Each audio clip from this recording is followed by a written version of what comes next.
This is going to be about apoptosis by Jeannie Mason.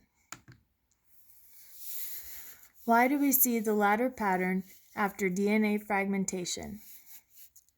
The DNA coils around nucleosomes involving 180 base pairs.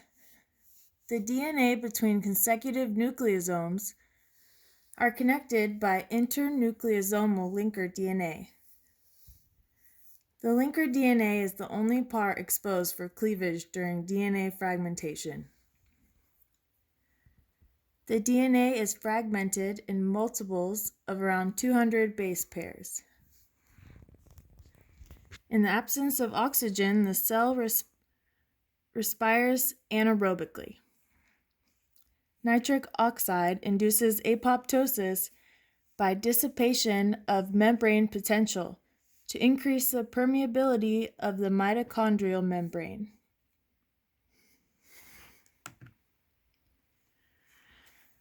Cytochrome C is released from the mitochondria during apoptosis by the action of two proteins, BAX and BAC.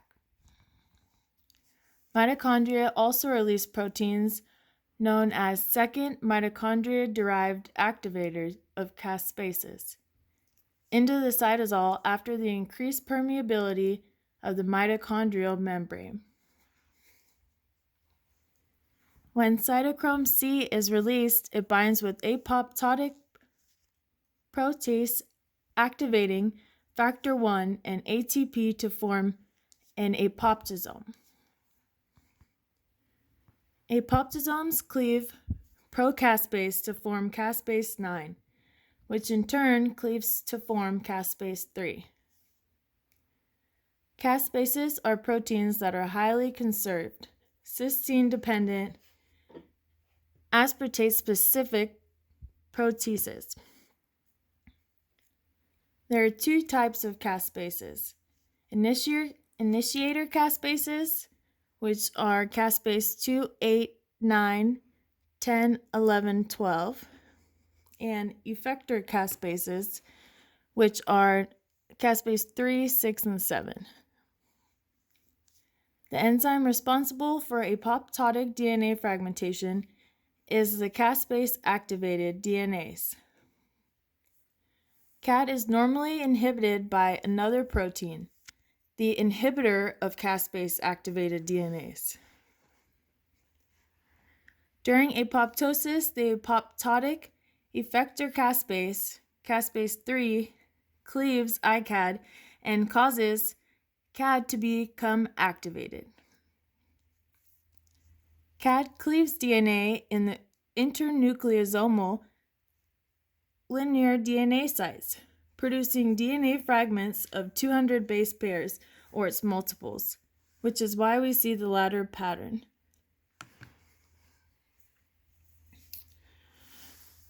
So this is the first apoptosis signal, which is a fast receptor known as APO1 or CD95. It's a transmembrane protein of the TNF family, which binds the Fas ligand. The interaction between Fas and Fas-L results in the formation of the death-inducing signaling complex, which contains the FADD.